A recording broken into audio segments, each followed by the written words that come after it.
Where's the time clock? We got Okay. 10 minutes. Well, we got it as long as you want. So we are rolling now. Oh. So do you want to introduce us to our audience here? I'm Ken Orchard. I'm Kelly Orchard. Ken and Kelly, okay. You know who we are. And we've done this before, and we enjoy having to do it again. No. Okay. Well, the purpose of doing these videos, and I'll just share if you're just now tuning in for the very first time, is to record Dad's memories of his radio career, which spans now 60 years. Yes. 60 years in radio, starting out with, well, it wasn't really starting out with Boss Radio, but Boss Radio, you were already in the business for, I don't know, like six or 7 years before Boss Radio started. And that was 1965 in Los Angeles. So. And then after Boss Radio came our own stations, which we built. Mm-hmm. And part of that building and operating a radio and TV station was promotions and publicity and what are you going to do? Okay. And that's what we're going to So that's what you want to talk about today is promotions that we did? Okay. One of the things that we did, we built our first radio station in 1980. The camera. 1980. Camera right there. Yeah. There you go. It's hard to believe that that's almost 40 years ago. I just want to note today's date. We're recording this on November 8th, 2017. So when he talks about 1980, that's why we're saying it was, 37 years ago. Yeah. Okay. All right. And one of the first stations we built, it's hard to believe that in 1980, there was a place called Chuck E. Cheese, and the headquarters of Chuck E. Cheese was in Victorville, California. I know. And well, everybody still knows Chuck E. Cheese is. I mean, it's pretty much a nationwide franchise. Okay. Yeah. And so, anyway, and getting to know these people from Chuck E. Cheese, the guy says, you need to have a mascot. And we don't know anything about mascot. Well, anyway, he designed one, or the station did, or whoever we did, and he built one. And we then, very much like a Chuck E. Cheese character. And right here was what he did. We came up with this. Mm-hmm. And we made some statues of this. Mm-hmm. And we gave these and came up with an advertising campaign. And these were a promotional item given to the hardware store. Yeah, give it to our advertisers and things like that, right? And they could have a Captain Q. Because we had several hundred of these made, didn't we? And so we painted them and everything else. And so we would then have a contest and related to Captain Q. Did you ever play Captain Q? Dad, Captain Q was like our initiation tool for anybody who ever worked for us. So it's like when you first came on, you were a rookie. The first thing that you did was you had to go and do an appearance as Captain Q. So I was actually the very first Captain Q because I was the youngest in the family. So I was the initiate. So we had a mixer event at the station when we were still on Civic Drive before we did the big building on Hesperia Road, and we had some sort of a Chamber of Commerce mixer or something like that where we were introducing something, and I think there's a picture of me in Captain Q, the shortest one of the bunch, and then like the next picture of Captain Q, he's like towering over people. So you could tell it's like different people are in the costume. But yes, I was Captain Q. In fact, I was Captain Q a million times. But where is Captain Q's head? Your granddaughter, Nicole, has Captain Q's head now. Oh. Yeah, because, she does costume work and stuff. So Captain Q is still in the family. We reworked him years later in 1990, like 10 years later. And used him again when I did the future stuff. Yeah. He was the station mascot. They talk about promotions and advertising and so forth. This is what you have to do. And I don't think that the radio stations or maybe the TV, they're not doing it now. Yeah. Not like they used to, no. Yeah. I mean, mascots, you really only see mascots at like baseball games. Anyway, so this came high school football games. Chuck E. Cheese. Chuck E. Cheese literally it was created by the creator of the Chuck E. Cheese costumes. Yes. Right? Because that's where it was a little factory. So that was one of them. So that was one. Okay. Yeah, promotions.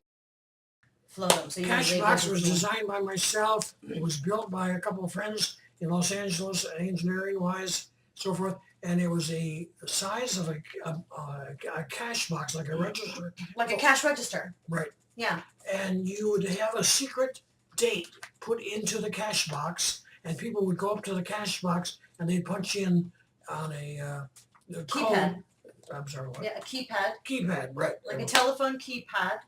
And they would guess what the date was. So, well, you call it the birthday cash box. It was a birthday cash box. It was a birth date. we gave out clues on the air.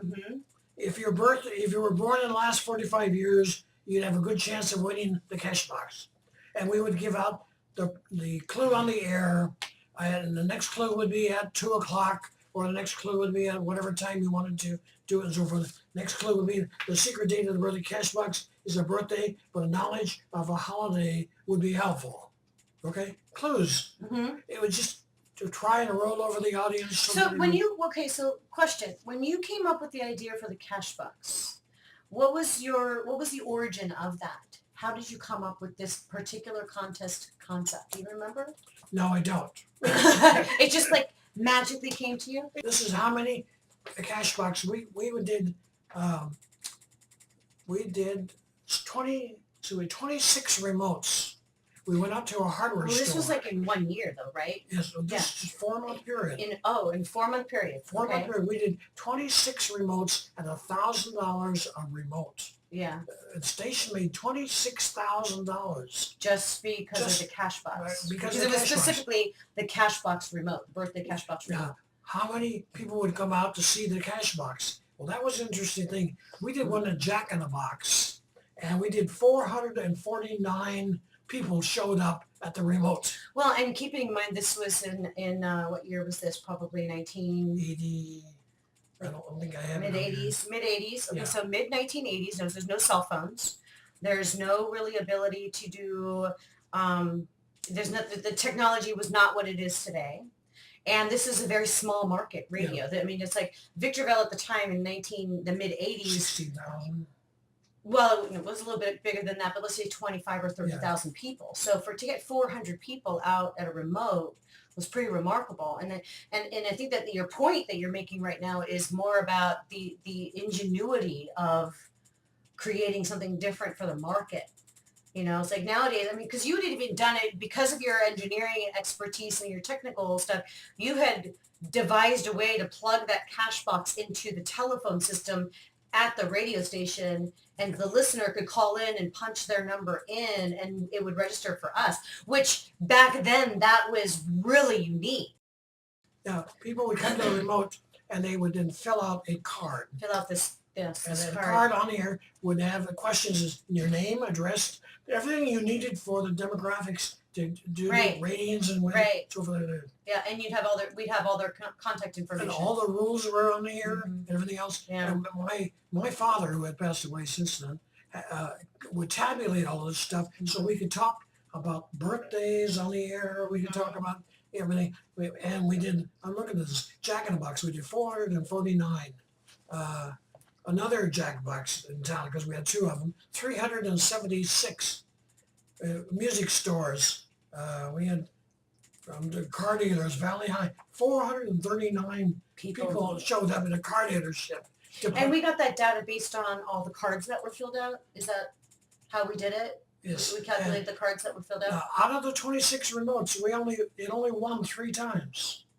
So we gave away, what was it, $500? $500. So it cost us only $1,500 to make $26,000 in a 4-month time, and that's just using. I mean, so let's talk about the potential there with anybody with a contest is for promotions. It's like especially with radios, going back to the kind of old school ways that radio used to do stuff. It's like I've even been seeing posts recently about it's like. Maybe stations should do bumper stickers again. Maybe stations should do mascots again. Maybe stations need to implement, more, like even the vans, like the station vans, and really get them out on the street so that you can have more of a presence. Well, I love how it's like people's like, well, we can't think about back in the day or back in the good old days. We need to move forward. But the thing is that the stuff that worked before will work again. We don't ignore it. We increased our ratings and our numbers. And our visibility. Instantly went to number 1. Yeah. Because of the promotions, because of the Captain Q, because of the cash box, because of other things that we did. We had ongoing promotions going on all the time. And this was a team effort by the sales department as well as the programming department to give the clues over the air, to talk to the salespeople. Well, and what I love about this one is that, what I loved about this one, particularly, obviously I'm a little bit biased because this was the family business, but it was unique. Yes. You invented this cash box. You came up with the cash box idea, and then you found the person to build it for you. And then you created it yourself. I mean, this wasn't out of a playbook, what all other radio stations were doing in the, and I think that was, part of the ingenuitiveness of being the sole proprietor and being the owner and having a stake in it. It would look like this. I should have brought, I could have brought that along with me because I still have it in the cabinet at home. And it looked like this. And the people would enter the guests that they would have. They'd fill out a card, enter the guests, and it would have sound effects came out of the box. You didn't get us. And if it did win it, a siren would go off inside the box. And it was visual. The lights would flash and everything else. It was quite a clever idea. It was fun. And we'd used the cash box for years. Yes, we did. Didn't we? Yes, we used it for years, and we tried. Do you remember what the first birthday was? Yes, I do. I think I remember too. Who? Wasn't it Cher? No, it was Madonna. It was really? It was Madonna. It was Madonna's birthday. Okay, well, so this must have been like, it still could have been mid-'80s. Yeah. Okay, so Madonna was the first birthday. Why Madonna? Was she number one in the charts at the time? Yes, she was. Yes. That seems remember she had made the movie some holiday, or that was a song. The song Holiday. Holiday. Okay. It all tied in. Of course it did. Music. Yeah. And right. Yeah. Here's somebody. And if only the listeners were smart enough to realize that, well, it's going to be something related to what they play on the radio. So let's listen. Who's the number one target? Our audiences. But yet on the other hand, though, we didn't have the internet yet, so it's not like you could just Google Madonna's birthday. So yeah, it was a different era. Definitely. It was a different era. Something different. Yeah. Of the 16 years that we operated KVVQ. Yeah. Well, and then of course there was Kelly 95 in Bakersfield. So there was those stations. Do you have like a favorite contest that we ran? I think that the birthday cash box was probably the most visual, ratings builder. Yeah. Money wise. Yeah. And the cost was cheap and so forth, and it was executed very well. Yeah. Executed very well. Yeah. It was fun. And, and I think that is like, from my perspective, I don't know from yours, but the point is that, it's like the ability to be creative, the ability to be able to come up with your own plan for contesting was one of the unique features of being the owner and having ownership and because there was a pride in it. There was, this is my creation. And you can give Kelly an email and ask her more about this. Ask me more. Well, we had the first promotion that we did, which was awesome, was the cue card. Yes. Do you have a cue card? I don't. With you? I don't have one on me. Okay. But well, you know what? We're gonna save the cue. We'll save the cue card for another video, and then we'll be able to find it because. But I loved the cash box idea, and the whole idea is that, when you learn to relax and think differently and you take time to think differently, you will come up with some really great ideas for your business. And so this is one that you did was the birthday cash box. So you want to say goodbye? You want to check out? Yes. Thank you very much for joining us. Say who you are. I'm Ken Orchard. I'm Kelly Orchard, and we're calling this radio at its finest because we didn't come up with a better name for what we did. So thanks for watching.